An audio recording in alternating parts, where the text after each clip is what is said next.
The first question will be for all 7 candidates. Each of you will have up to 1.5 minutes to respond.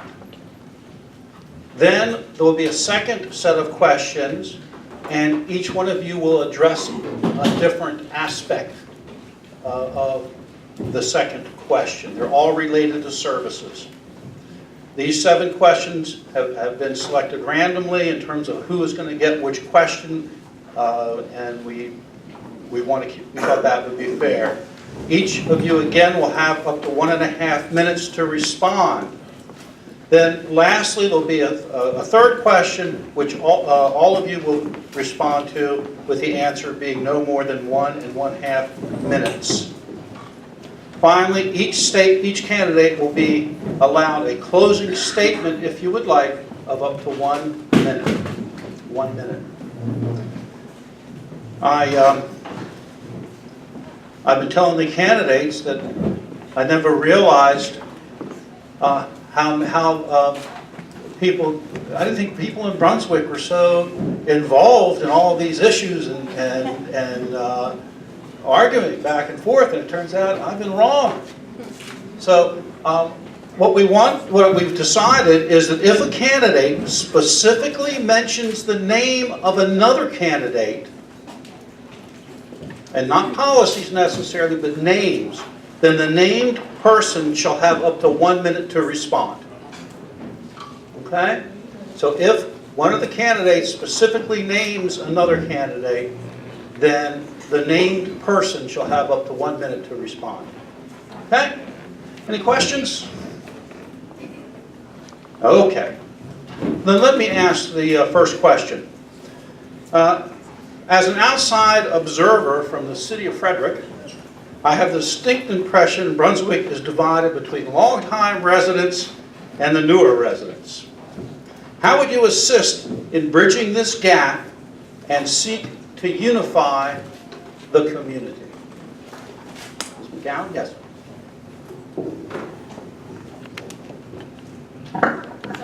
It's on. Well, I think it's kind of like the white elephant in the room with that saying. It's part of my, the reason why I'm here today, because I think it's definitely present in the administration now and the way that decisions are being made, but I don't see that. I'm not old, I'm not new, I am Brunswick. I see myself as someone who has been a resident and that is passionate about the community and that has chosen to settle here and raise a family here and thrive. And so I really just, to bridge that gap, I don't want to support that. I don't want to acknowledge it, because we're one. We need to be a community as one and stay focused instead of being on that, staying focused on moving forward. Like full-on steam engine forward is what I think we need to be doing. So that's what's important to me. And I've seen it, I acknowledged it, but that's not where we're going. So that was it. Good job.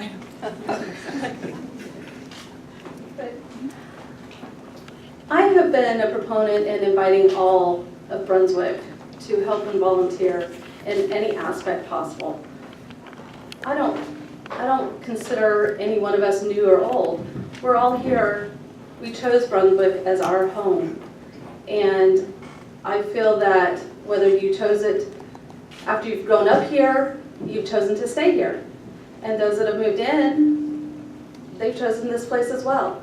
We all find Brunswick to be our place of home.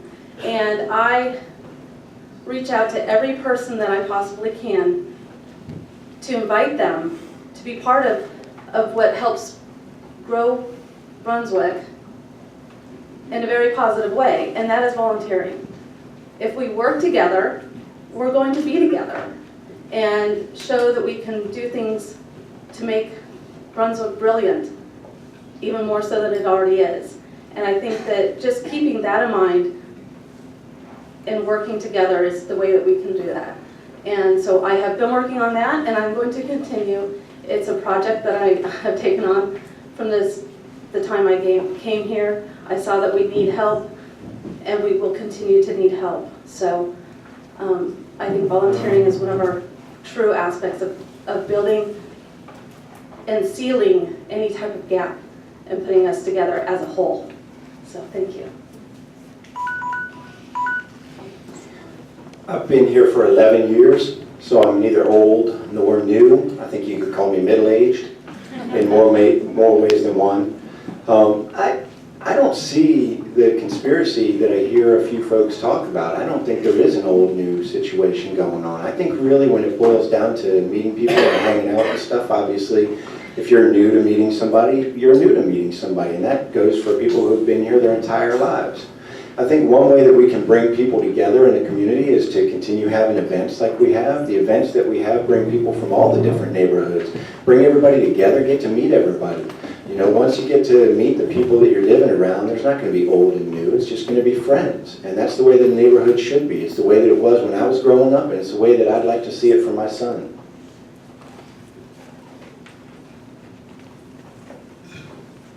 Well, I've already been asked this question. I was asked at the last forum, so I will answer again. I am a Brunswick Crossing resident. I'm starting my 5th year here in Brunswick. And I am actually the first person to ever run for city council as a Brunswick Crossing resident. So I think that right there shows that I am not new, I'm not old. I want to bridge a gap, extend an olive branch, whatever you want to call it. I've been doing it for months. I trap feral cats all over Brunswick. I volunteer every ounce of my spare time to felines and people who need help with a problem that they just can't control. 95% of the cats that I trap and take care of and spay neuter, mostly out of my own pocket, have been from downtown and actually not very far from where we're sitting now. So I'm already out there bridging whatever gap may or may not exist. I think that we're all kind of tired of that question and that we just need to move forward together. And I think this just needs to not be a question anymore. Thank you. So the only new Brunswick I've ever heard of is actually about 3 hours north in New Jersey. I haven't seen one on the map here in Maryland. I think that this whole concept of old versus new, I don't think it's about age. I think it's actually about values and basic personal beliefs. Okay, the easiest way to bridge that is to find what you have in common between each other. This is something that I do all the time. You know, there's some people that think I'm a crazy right-winger, there's some people that think I'm a crazy liberal. I get called both of them literally in the same day.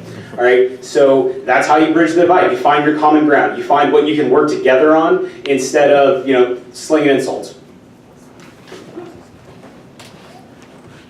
Brunswick is a really nice bedroom community. I think sometimes in such a community, there are the long-time dwellers and the newcomers, and maybe the newcomers aren't always welcomed with open arms as far as their new ideas that they've maybe brought from somewhere else, good ideas.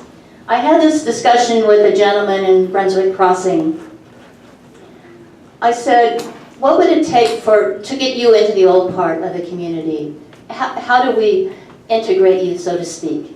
And he said, you know, I think it's going to be through the children. The children come into the old part of Brunswick, they go to school here, and I think their activities are what's going to bring the families really together.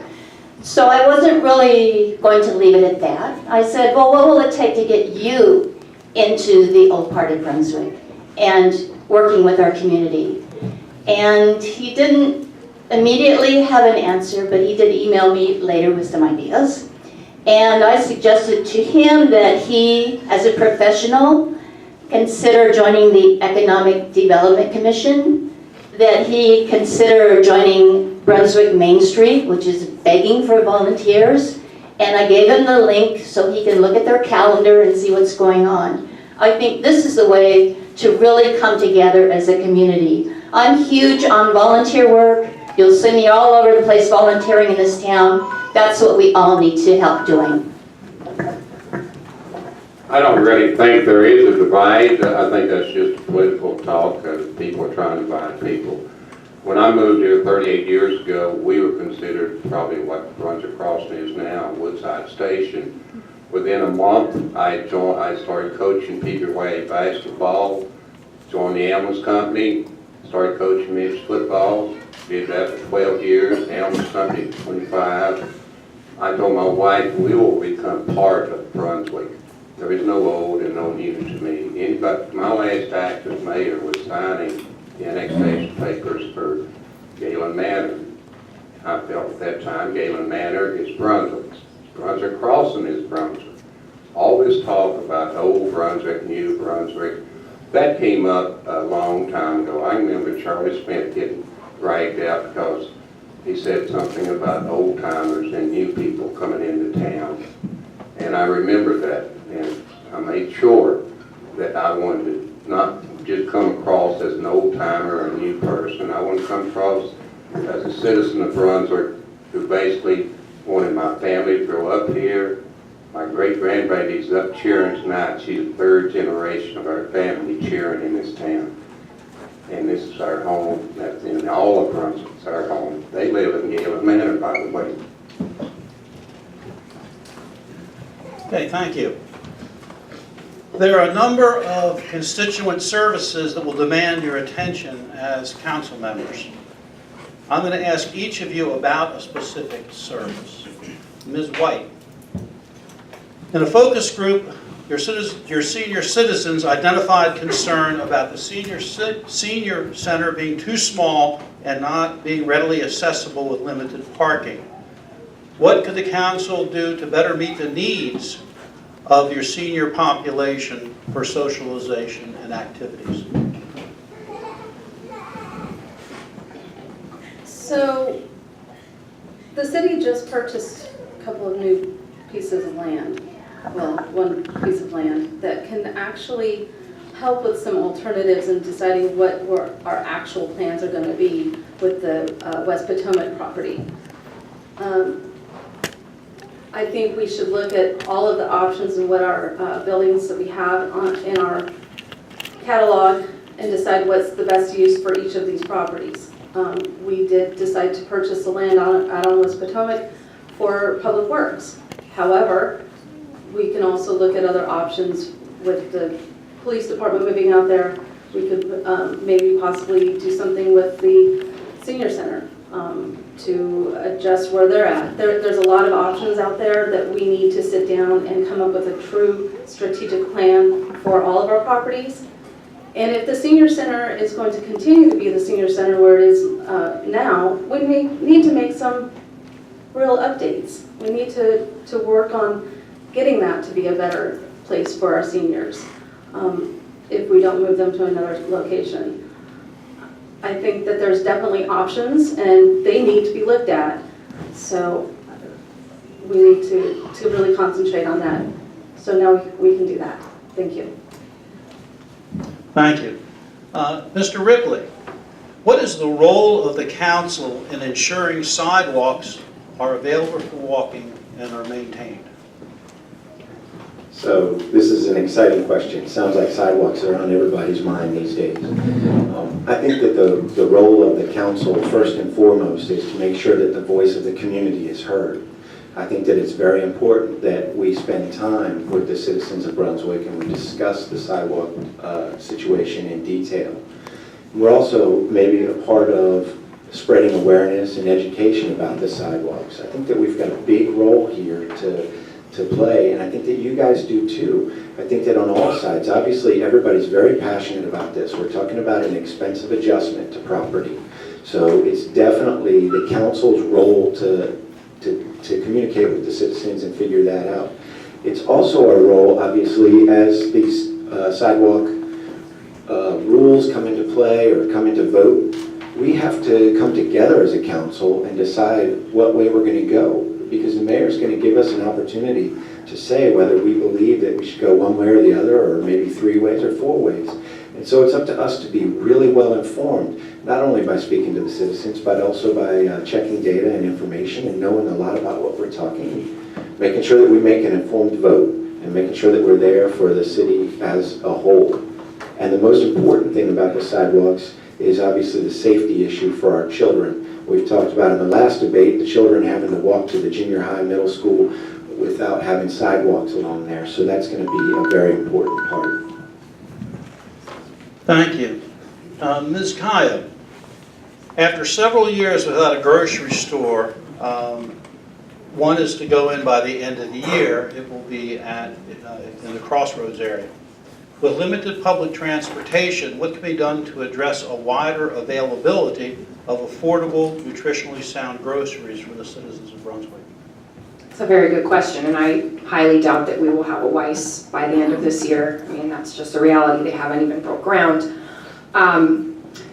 I've been at the Brunswick House, which is a lower income home for lower income residents. Some are seniors, some are not, but it is mostly seniors. There are transportation options through Frederick County for those who are without transportation. You can fill out an application. You can put $20 down on a fare card, and the Frederick County will give you an additional $100. So there are options for those who are without transportation. Our city has done a good job of bringing in a farmer's market. I believe it's May through September. There is a market in Lovettsville. Again, I'm sure transportation is an issue. Myself personally, I offer to provide rides for anyone who needs a ride. I have other friends who provide rides. I think that as a council person, we should, if I were a council person, I would welcome anyone who wanted to open a small business, a small market downtown. Again, using our enterprise zone will hopefully bring in someone who would like to open up a small market in the meantime. Thank you. Your answer segues into my question for Mr. Beasley. As Brunswick is growing, there seems to be a dearth of public transportation, adequate public transportation in the community. Would you agree with that? And if so, what would you see the role of the council in addressing that situation? Well, that's a great question. So the city does not provide public transportation in this area. That's a county and a state function. Okay, so having the city decide we're going to set up a bus line would be redundant. Frederick County already has bus lines. There's commuter lines at the state level. The role of council in this situation, bringing public transit to Brunswick, would be in lobbying those county and state officials to expand public transportation options in our area. This is why it's very important to understand the levels of government and the roles of each one of those levels of government. If the city decided to make a bus line that just followed the same Frederick County line, then we'd be wasting a whole lot of money. What we should do is piggyback on the other levels of government which are already providing those services, so we're not wasting our money. Thank you. Ms. Dvorak, there has been some significant turnover in the police department here in Brunswick. Does the council have a role in establishing some stability? If so, what is that role? I think the role is to support the chief and the staff and the officers and understand that there are a certain amount of positions needed and ensure that the department has all they need to get those positions filled. In addition to that, providing the budget the monies they need for equipment, cars, a dog, and other important implements of enforcement. Thank you.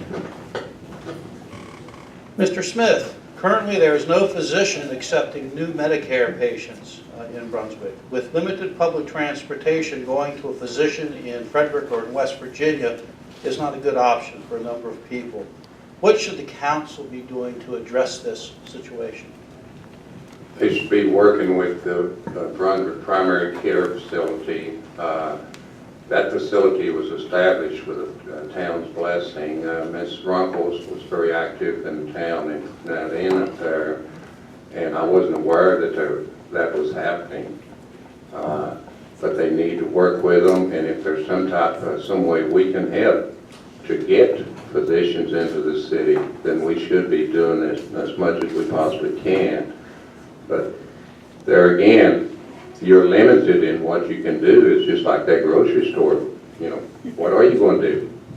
I mean, you can give lip service to it, you can get the state involved with it, and the county involved with it, but ultimately, primary care is going to have to get the doctor in here. Good, thank you, sir. We are now going to start with Mr. Ripley. No, you didn't do Ms. Oh, Buchanan. pardon me? You didn't do the question for Ms. Buchanan. Oh, I'm sorry, I didn't. Oh, thank you for, I just assumed this was the end. Okay. There has been some concern expressed about sewer issues being a problem. Do you believe that this is a problem? And if so, what do you propose, how do you propose to address it? I absolutely believe that it is a problem because I was at a city council meeting where a presentation was thrown up and we actually got to see pipes and just how faulty they are. So, you know, we have these, what I see as very basic public administration efforts that need to be pushed towards the forefront and made to be a priority, just like our sidewalks. I mean, you know, sewer lines and that sort of thing. This is basic. We need to have these working in proper condition to ensure our safety. So that's absolutely an issue that we would need to address. I see my neighbors, I see streets being dug up. I'm right downtown, seeing presentations.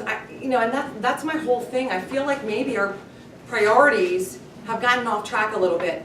We talk about seniors, we talk about safety, sidewalks, all these are very basic public administration things that we really need to be paying attention to. There's no reason why we have seniors that can't get access to nutritionist food or nutritional food or doctor's appointments or anything. I mean, we need to be making decisions that work and that are effective and that make sense. Good. Thank you, Ms. McGann. Okay, have I gotten everybody? Everyone's got at least one question there? Okay, good, good. Hoping I didn't forget anybody else. The last question then will be for everyone, and we're going to start with Mr. Ripley. I've just asked several questions pertaining to services in the community. Which would be your priority or priorities on the council? And then I'm not going to let you off the hook with that. How do you anticipate addressing the fiscal responsibilities for your priorities as a member of the council? Mr. Ripley? So the second part is easy because I think we all know that there's a reserve that we're looking at, and obviously will be a part of what we're going to do with that reserve. And I think that some of it will be usable for the kinds of things that we'll talk about here in this discussion. The first part, though, is a little bit more complicated. I think my biggest interest is the youth, and it always has been. And so we already talked about their safety. Well, I'm also interested in the recreation that's involved around the kids. I think we have a crime problem in the area, and I think that some of it stems from teenagers, young kids and stuff who are just out and about doing things because they don't have a whole lot to do. I work closely with the community on the skateboard project and also the mountain biking project. And both of those are things where we're getting positive feedback from the kids who want to be involved, want to have trails to hike on or bike on, they want to have a skateboard park, and they want to have things along those lines. I think also access to the C&O and the Appalachian. I sound like a broken record because this is the same thing that I always talk about, but basically I think that recreation is the key to keeping our youth satisfied and giving them something fun to do. I also feel that that is a successful part of lowering crime and problems related with crime in a community the size of ours. I think this is really easy. It's a no-brainer. We get the kids active, we get them doing things that they love doing, and we're not going to have problems.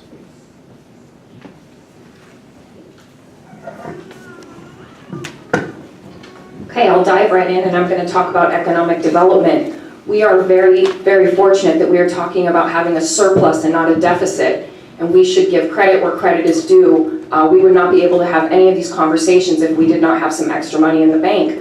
I believe that sidewalks are the key to revitalizing Brunswick. Sidewalks, roads, painting.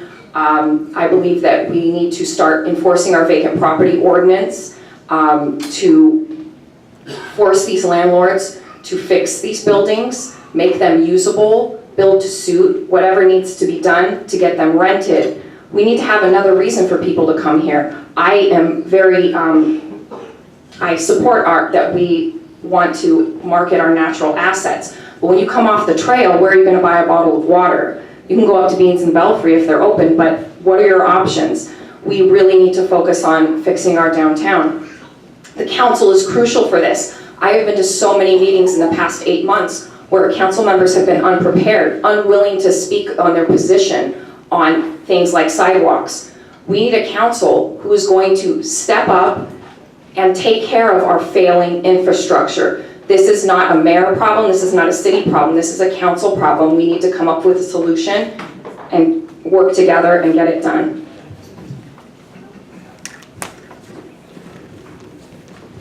So the fundamental job of a municipal government is to pave the roads and have a police force and basically make sure water and sewer get into your house or out of it. So that's the priorities. That's what the job of city council is. The job of city council is nothing else. If we have extra time and we have extra money, then we can go ahead and we can build all these other things. This is what I've noticed in the 2.5 years that I've been going to all these council meetings, is city council keeps trying to shoot a three-pointer, but they forgot how to dribble.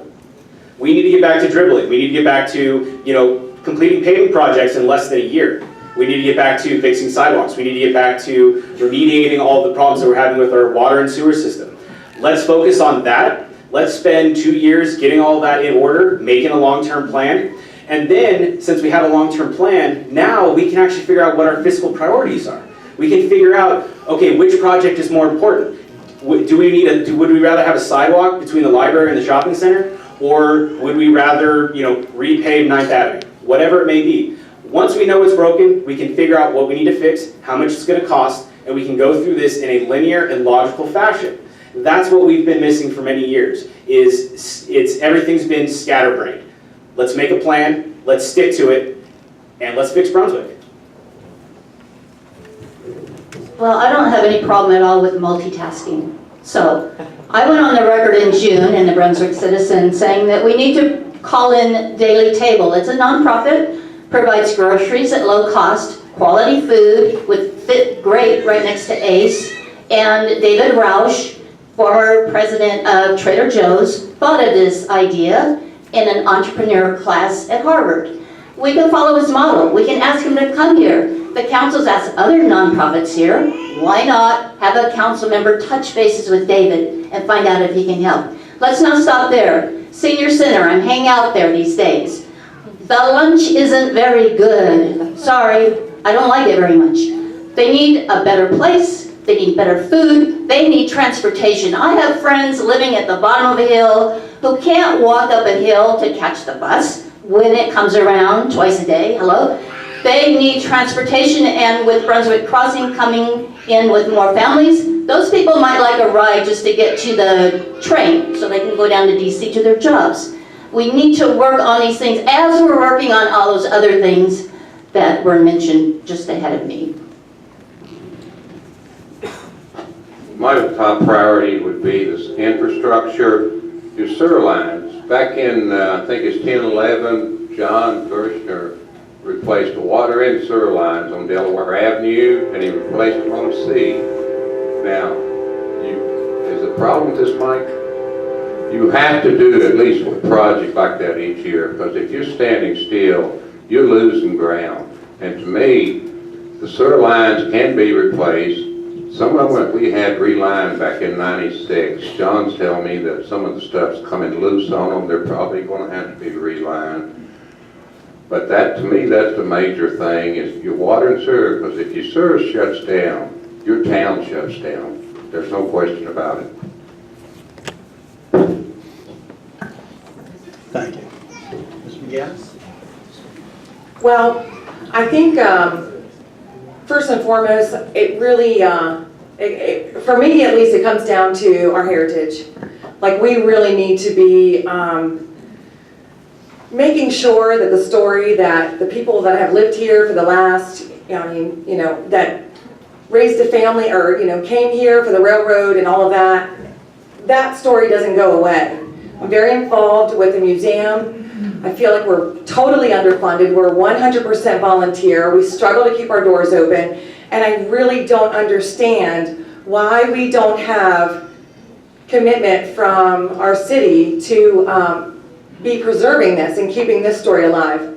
That goes along with a topic that comes to a lot of our attention, which is, attracting tourism and building on that. And this is where I think if we're gonna sit up here and say that there's no divide, there's no old, there's no new, I feel like you're highly out of touch with the community because it's very present, because I have friends and neighbors that have been here for the last 45 years, 10 years like I have, and who just bought their home. And it's very present, but I think one of the things is making it known that we can have both. We can still keep attracting people to come here and participate in outdoor activities while give them a reason to stay, share, and come back to us.